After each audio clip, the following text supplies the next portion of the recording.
Hey everyone, in this video I'll be showing you the ultimate guide to combat in Beast of Reincarnation. There's a lot of things that the game does not outright tell you, and I'll be breaking down everything that you need to know to get yourself the best offensive abilities possible. Now, one thing about this game is that defense is everything. The parry is something you want to get good at because otherwise you get taken out by a couple hits later on in the game. So this is something that I would recommend getting good practice with, as your parries will make up a huge amount of your damage as we're able to get more abilities from Ku off. So it is much better than the dodge roll, and if you're someone that typically prefers dodge rolls, this game you want to get good with the parry. But dealing damage yourself is actually something that is a little bit tricky in this game because it doesn't give you like a full breakdown. In the equipment menu, when you go down to the bottom here, you're going to see our skills. This is where we get a lot of our damage from. Mostly going to be hitting right bumper and following up with the X or square if you're on PS5.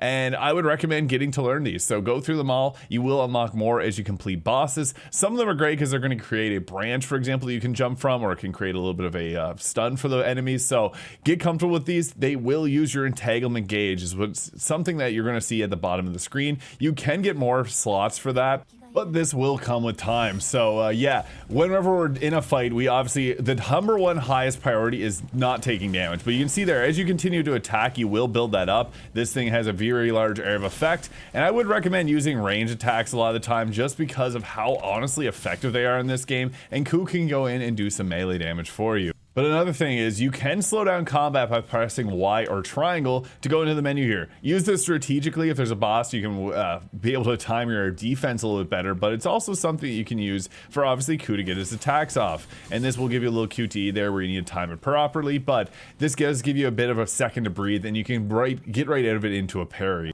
But as mentioned, using your range attacks is kind of the way to go here because you're going to see when you aim it down how much damage it's going to do against the target. So you can see there we got the instant kill off. Now, one thing as well, anytime you see a golden merchant, I would recommend going and buying their different arrow types. You see a different arrow type in there, go ahead and buy it because this is going to be something that's going to be super impactful because this will allow you to also get some more, I'm not getting it, I need a heal here, create distance anytime that you're getting overwhelmed like that. Dodging isn't great, but you can spam them to make things a little bit easier here. So I wasn't paying full attention to the parrying here, and you can see even an early parry is fine, especially if you're getting overwhelmed by the combat here. So this one here has a lot of really defensive attacks.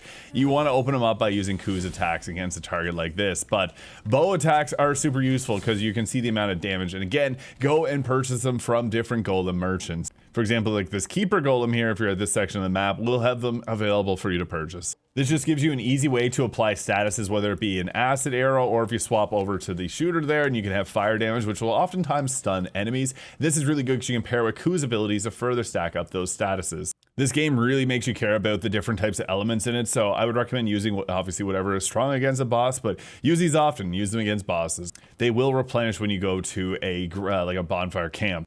And don't forget to equip your different slots here so you can put on different spirit stones. The onslaughts are purchasable and they're very good. You're going to have different amount depending on the equipment that you have on there. And same thing with Ku. You can equip your items or your different attacks here, but on top of that, there's different skills and items that you can equip. These are ones you're going to learn over time, or you can also purchase these from a merchant, and they're really useful. I like to have the recovery tonics for a bit of extra health, but it does have a couple really nice attacks. So yeah, these are most definitely worth purchasing for both Ku and your character, but look out for the ones that are going to be focused around like arrows, for example, like the acid arrow manual. And you're able to equip 3 different types of arrows at a time, or bolts.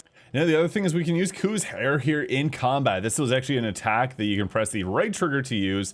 I also sometimes find that it is useful to jump up into the air like this, especially against targets that have a harder time hitting the character, because this just gives you a bit of air between them, which lets you then get away.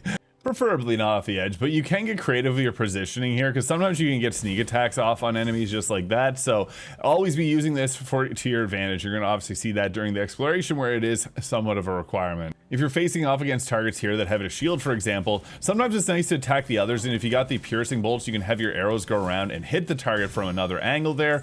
Don't get into a spot where it is hard to see, and parrying is always going to be your number one priority whenever you're in a fight here, so that is something that you want to take into account. So yeah, it is nice to sometimes just shoot the arrow off at another target here, because you can then use that to be able to take those arrows and reflect them back at the other enemy there.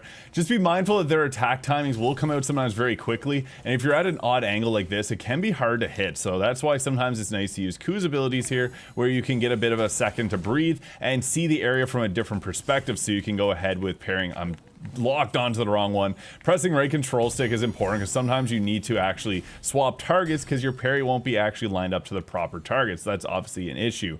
Any of the ones that have a shield, Ku can actually have a good ability of taking care of that, but that's something also that you see there we got the lethal attack with a stun, and we were able to take it out quickly.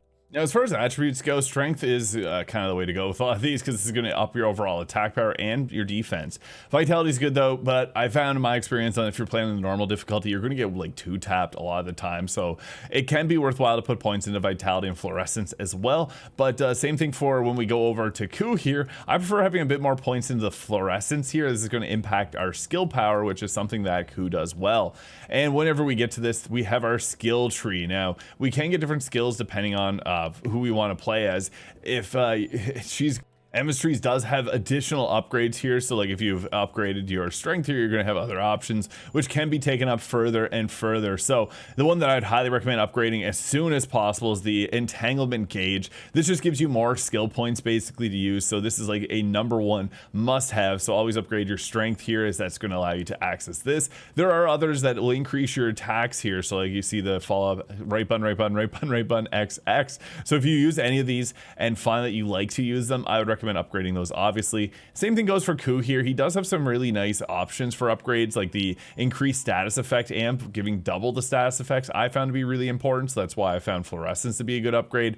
But you can also get things like flame traps and landmines if you go with the strength route, and there's also a lot of different upgrades up here as well. And I would recommend upgrading your arrows and such as soon as possible, just because these actually do quite a bit of damage and prevent you from taking damage as well. And also upgrade your swords. It's pretty cheap to upgrade them, but again, whatever you're able to purchase and the amount of grinding you want to do. So to give you an idea for a boss fight, I do have other videos on boss fights here. We're typically going to start off by shooting the target. This can give you a lot of damage really quickly and easily, and always be watching out. They will have some signals that tells you where they're going to attack in, like for example that had a big circle around it. Any of the red attacks you have to dodge, and for the rest of them you're just going to have to parry. Now this one is setting up another attack here in the area of effect. You can use Ku to sometimes stagger that out of doing it, but you saw there I was able to get it by dodge rolling. So for most of the other attacks, dodges are the way to go, and if you got to get distance between them, that is a good time to use your gun or your arrows here. And again, if you need a second to breathe, use Ku for that. But yeah, enemies will typically try to rush in and attack you. Those right attacks, again, are dodge ones. And then when it does a melee attack, those are for parry. So yeah, get comfortable with the parry timing. And my #1 recommendation is if you're struggling with a boss fight, attempt the boss fight multiple times and just focus on parrying it. Don't attack it at all, just parry it. You'll be surprised how useful something like that is in helping you getting comfortable with that boss's timing and mechanics. But a lot of them are either like 2-round bursts, 4-round bursts, and there's even some that'll be 5-round bursts. And as you get further, you're going to see more combat. So I would recommend just going in with a dodge only mindset or a parry only mindset, and this will help out a lot when it comes to fights. So yeah, let me know if you have any questions or comments. Hit the subscribe button below if you enjoyed, and I hope you guys all have an incredible day. We'll catch you in the next one.